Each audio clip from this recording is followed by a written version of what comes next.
Поплави, одрони, спасувачка акција и отежнат сообраќај. Влажниот бранш што ја зафати Македонија предизвика сериозни проблеми за возачите, пешаците и службите.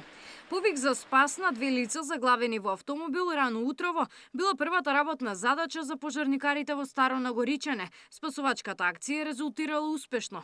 Лицата биле заглавени до бањата во село Стрновац поради изливање на пчиња.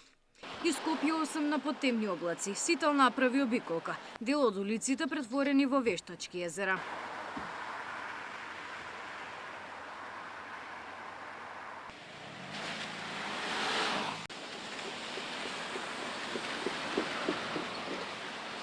Во Козле жителите едва и успеа да ги извадат своите автомобили од поплавените паркинзи.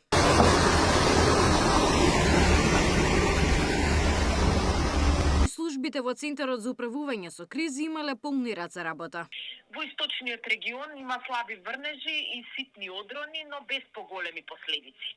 Во Скопје пријавено е досега поплавување на еден стамбен објект.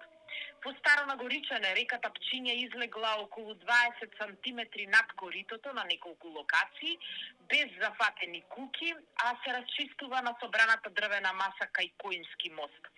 Во Битолско и Решенско има повеќе одрони и поединечни поплавени објекти, а екипите активно ги расчистуваат коритата и приодите кај мостовите. Синоптичарите предупредуваат дека во последните 2 дена најмногу дожд наврнало околу Лазарополе. Врнежите од дожд ќе се задржат до крајот на неделата. Јутре не очекува променливо облачно време со локални врнежи од дожд кои што кон крајот на денот ќе се засилат, а од петок не очекува нов бран на врнежи од дожд кои што ќе бидат проследени со засилен ветер, локално во форма на невреме и појава на грмежи.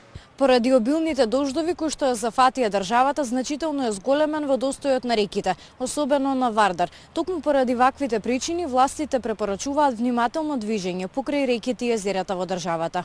Габриела Лескова, Сител телевизија.